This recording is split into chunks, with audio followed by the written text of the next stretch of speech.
All right, gang, welcome back to Between the Sharks. We're here with our Craigslist 350 motor.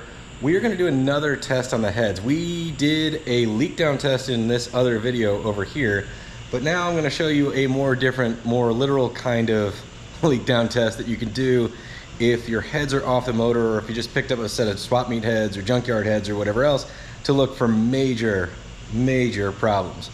So let's go take a look at our heads, and then we'll talk about why we're going to do this on this particular set. Considering we already did the other leak down test.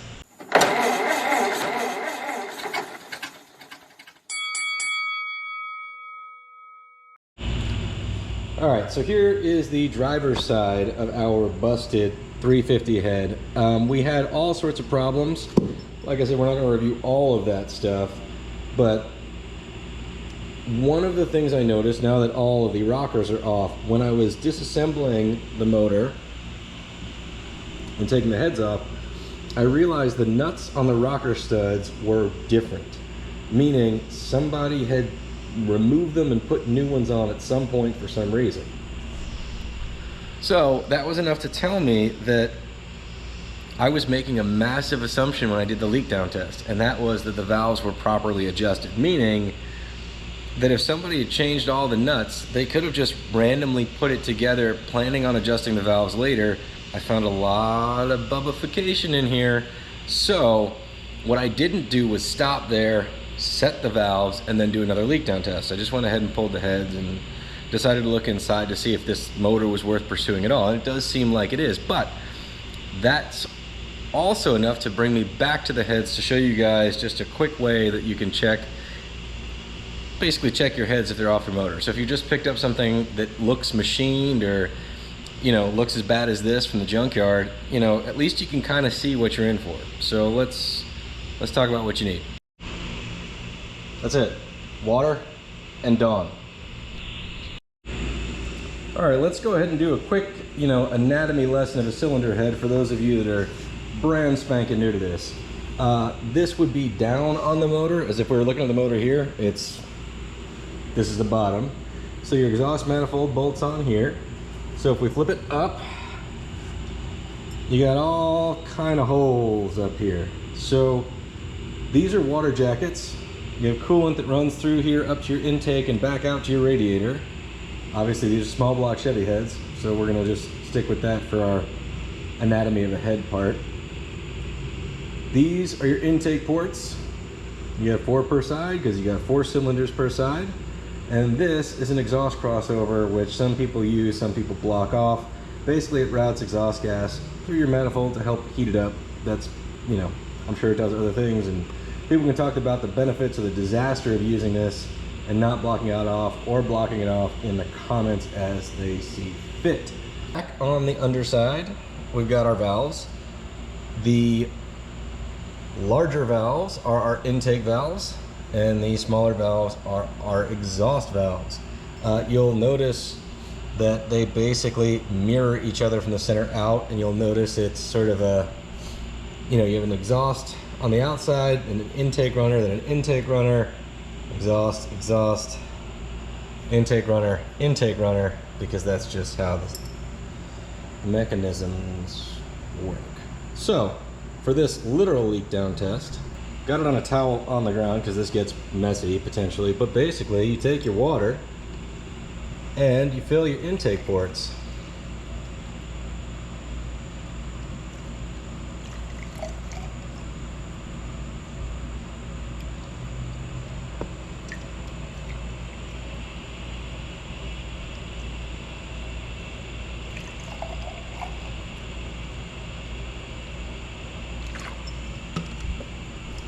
And Houston, we have a problem. Obviously you can see the water leaking around the valve there. Already got water creeping out of that one too. Can't tell if I got it here. Yeah, no. Yep, just a little bit there. All right, so that's enough to tell me right now that we're sunk. These heads are leaking.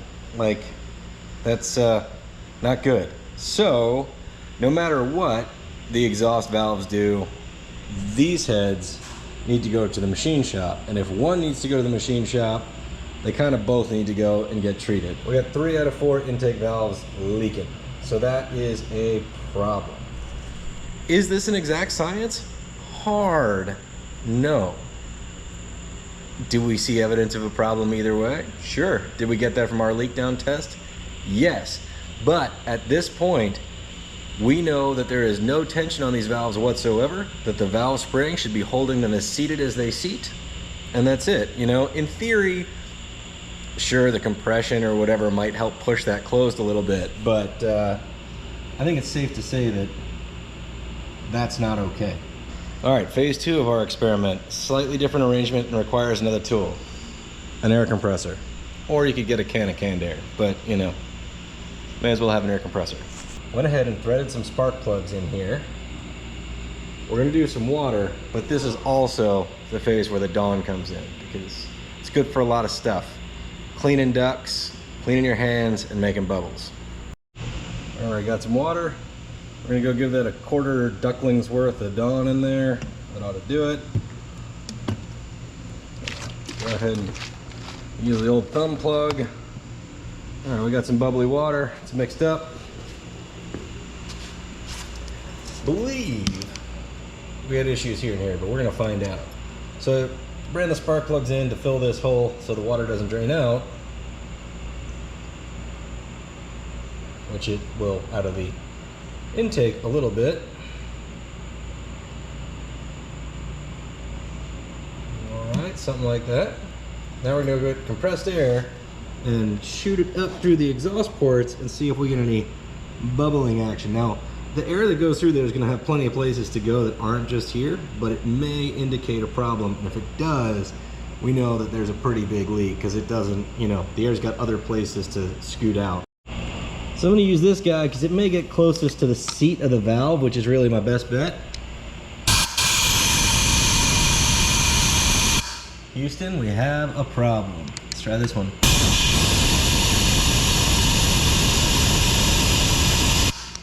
Now the bubbles just kind of make the problem easier to see, and they sort of lessen the blow because bubbles are still kind of fun.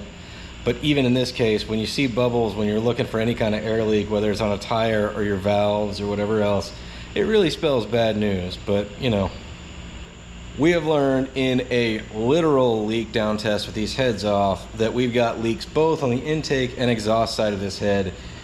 There is no going forward without machine work or repair, so we would decide whether these heads in particular are worth that sort of effort. 882 Smogger heads, probably not in our case, but you know, if they were something different, maybe. You got to decide. But this is one good way to very inexpensively kind of check your heads a little bit for massive problems before you take them to the machine shop.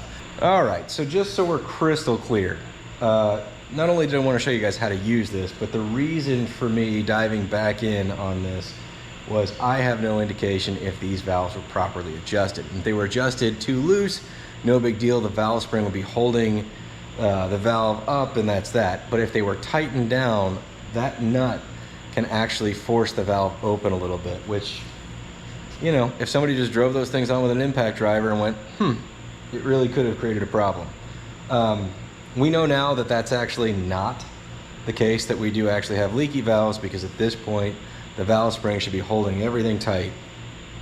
We still have leaks. So anyway, thanks for watching Between the Sharks. I hope this was informative. Maybe it'll help you out if you've got a, you know, set of heads on the shelf, or a buddy of yours is like offering you a set of heads he's got on his shelf.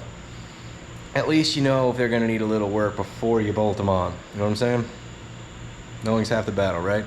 All right, anyway, thanks for watching Between the Sharks. Good luck on your projects out there. We will see you next time.